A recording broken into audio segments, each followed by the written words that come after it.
القادر trust case کی Adiala jail میں سماعت تھی۔ القادر ٹرسٹ کیس کے اندر پراسیکیوشن ہو یا عدالت ہو، جلدی سے جلدی سزا دینے کے لیے رات دن کاروائیاں جاری ہیں۔ ہر روز سماعت فکس کر دی جاتی ہے۔ اگر خان صاحب کی ضمانت ہو یا بی بی صاحبہ کی ہو یا ہمارے کسی بندے کی ہو، اسے لٹکایا جاتا ہے۔ آپ نے دیکھا بھی ہوگا کہ کینسل کی جاتی ہیں، پھر ہائی کورٹ میں جاتا ہے، ہائی کورٹ میں لٹک جاتا ہے، اور پھر کئی مہینے جو ہیں اسے ویٹ کروایا جاتا ہے۔ جہاں آپ کو اتنی جلدی ہے ٹرائل ختم کرنے کی، تو وہاں میرا خیال میں ضمانت کو بھی اتنی ہی جلدی سے کرنا چاہیے، لیکن نہیں، کیونکہ جنگل کا قانون ہے۔ تو لہٰذا آج سماعت جو ہوئی ہے اس کے اندر کارروائی آگے نہیں بڑھ سکی۔ سماعت جو ہے وہ ملتوی کی گئی ہے منڈے تک، کیونکہ کل بھی کیس کی سماعت ہے اڈیالہ جیل میں، تو ڈے ٹو ڈے ہیئرنگز ہو رہی ہیں۔ دوسرے نمبر پر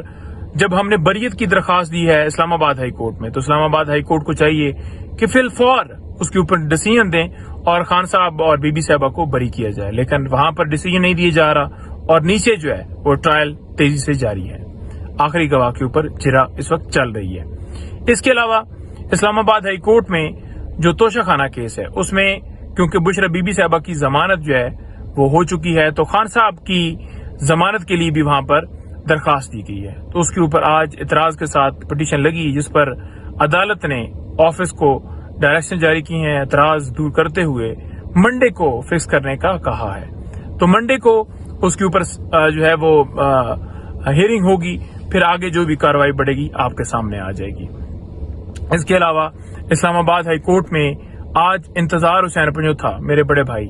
ان کی بازیابی کی درخواست جو ہے اس کے اوپر سماعت تھی۔ آپ دیکھتے رہے کہ ڈیلے جو ہے وہ کیا جاتا رہا کہ اب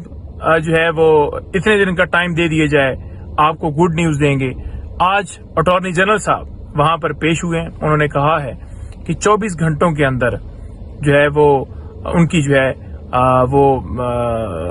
ان کا معاملہ حل ہو جائے گا۔ 24 گھنٹوں کی انہوں نے یقین دہائی کروائی ہے کہ 24 گھنٹوں کے اندر انتظار جو ہیں وہ آ جائیں گے۔ تو اب دیکھتے ہیں کہ کیا ہوتا ہے۔ یہ صورتحال چل رہی ہے، آج 24 دن ہو گئے انتظار بھائی کا، کوئی ویئر اباؤٹ نہیں ہے، کوئی یہ نہیں، ان سے کوئی رابطہ نہیں ہے ہمارا، کوئی ان کے ساتھ کوئی کنیکشن نہیں، کوئی یہ نہیں بتا رہا کہ کس کے پاس ہے، کوئی یہ نہیں بتا رہا کہ وہ کہاں ہے۔ حالانکہ عدالت کو پتہ ہے، ہمیں پتہ ہے، پراسیکیوشن کو پتہ ہے، ہر ایک کو پتہ ہے، لیکن کسی مقدمے کے اندر نہیں اسے ہوتا ہے نا کہ ایک بندہ اٹھایا جائے، اسے کسی مقدمے میں ہو تو اسے کہیں پر پیش کیا جائے، وہ تو ہے ہی نہیں، اٹھا لو غائب کر دو۔ تو اب دیکھتے ہیں کیا اس کے اوپر ہوتا ہے۔ اس کے علاوہ آج میں نے اسلام آباد ہائی کورٹ سے رجوع کیا تھا، میں نے کل 6 بیلز پروٹیکٹیو جو ہیں وہ لی تھیں پشاور ہائی کورٹ سے، تو آج میں نے عمری بس بیل جو ہے اسلام آباد ہائی کورٹ سے لی ہے، جس سے سمن رفت صاحبہ نے مجھے ضمانت جو ہے وہ دی ہے کہ عمری بس بیل جو میری انہوں نے آرڈر کیا ہے، اس میں انہوں نے کہا ہے کہ اس عدالت کے جو ہے وہ مرضی کے بغیر، یعنی نوٹس دیے بغیر آپ گرفتار نہیں کر سکتے۔ تو اس لیے انہوں نے کہا ہے کہ جتنے بھی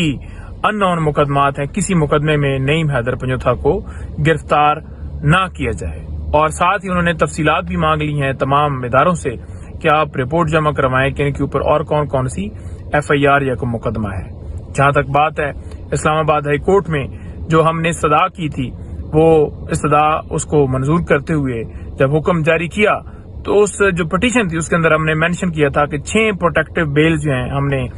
لی ہیں پشاور ہائی کورٹ سے، تو لہٰذا ہمیں پروٹیکشن دی جائے کہ کسی اور مقدمے میں کوئی بھی مقدمہ ان نون کہ اٹھا نہ لیں یا بعد میں اس میں نامینیٹ کریں۔ تو عدالت نے واضح طور پر تمام اداروں کو، پولیس ہو، ایف آئی اے ہو، نیب ہو، تمام اداروں کو منع کر دیا ہے۔ تو اب اس کے اندر 1 ہفتے کے بعد جو ہے وہ رکھی گئی ہے ڈیٹ، 1 ہفتے میں جو ہے وہ تمام ادارے اپنی رپورٹ جمع کروائیں، اور جب دوبارہ سماعت ہوگی تو آپ کے سامنے ساری صورتحال آ جائے گی۔ آج کے کیسز کی یہی تفصیلات ہے۔ باقی ورکرز کے حوالے سے آپ کو پتہ چل گیا ہوگا کہ ورکرز کی بیل جو ہے تمام کی بیل جو ہیں ہو گئی ہیں، اور گاہے بگائے جو ورکرز ہیں اڈیالہ جیل سے ریلیز ہو رہے ہیں، جو اٹک جیل میں ہیں، ڈیفینیٹلی ان کے اندر ٹائم پروسیس جو ہے وہ کرتے ہوئے ان کی بھی رہائی جو ہے وہ ساتھ ساتھ چل رہی ہے۔ تو بہت شکریہ جی۔